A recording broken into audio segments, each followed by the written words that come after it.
Kisah seorang pemuda menjalin asmara dengan makhluk gaib. Hampir di antara kita semua tentu pernah menjalin hubungan asmara dengan lawan jenis bukan.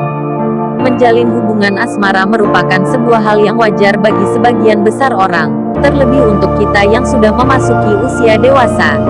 Cerita tentang hubungan asmara antara dua insan lawan jenis memang selalu menarik untuk didengarkan. Akan tetapi, bagaimana jika ternyata yang menjalin asmara adalah dua insan yang bukan hanya lawan jenis saja, melainkan juga lawan dunia, yang satu hidup di dunia nyata, yang satu hidup di dunia kasat mata. Menarik, mendengar kisah antara dunia yang berbeda dengan dunia keseharian kita memang sangat menarik untuk disimak, terlebih jika cerita tersebut merupakan cerita jalinan asmara. Tidak bisa dipungkiri jika keberadaan akan makhluk halus masih menjadi bagian yang tidak terpisahkan bagi masyarakat Indonesia. Sampai saat ini, di tengah berkembangnya industri 4.0, masyarakat Indonesia masih mengakui akan keberadaan makhluk tak kasat mata serta masih yakin jika makhluk tersebut memiliki kemampuan melakukan tujuan tertentu. Berbicara tentang kisah asmara serta dunia tak kasat mata, kisah percintaan antara kaum manusia dengan kaum jin masih ramai dan menarik untuk diperbincangkan. Terkait dengan hal tersebut, terdapat satu kisah yang sangat menarik untuk kita kupas bersama-sama. Cerita mengenai hubungan asmara manusia dengan makhluk tak kasat mata ini terjadi di Sragen, Jawa Tengah. Kebetulan saya memang putri daerah Sragen, sehingga cerita ini cukup familiar saya ketahui. Kisah percintaan dengan makhluk halus ini dialami oleh seorang pria bernama Suprapto dengan makhluk halus. Menurut kabar yang beredar luas di masyarakat, Suprapto menghamili sesosok makhluk halus bernama Sri Wahyuningsih. Dikabarkan keduanya bertemu di sebuah momen dan akhirnya saling jatuh cinta. Pertemuan antar keduanya terjadi di pasar malam.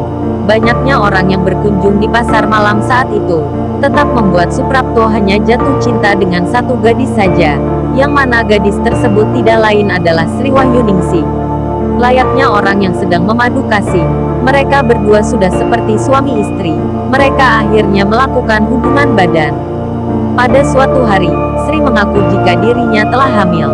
Sebagai seorang laki-laki yang bertanggung jawab, Suprapto membawa Sri ke bidan terdekat.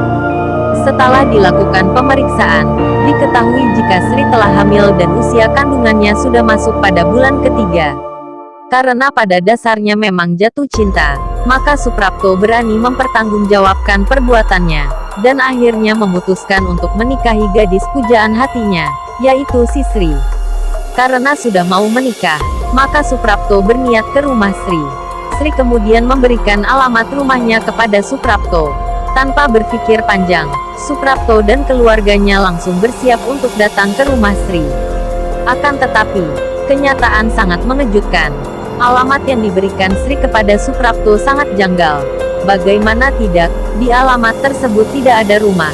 Yang ada hanyalah sebuah pohon besar serta sebuah sumur.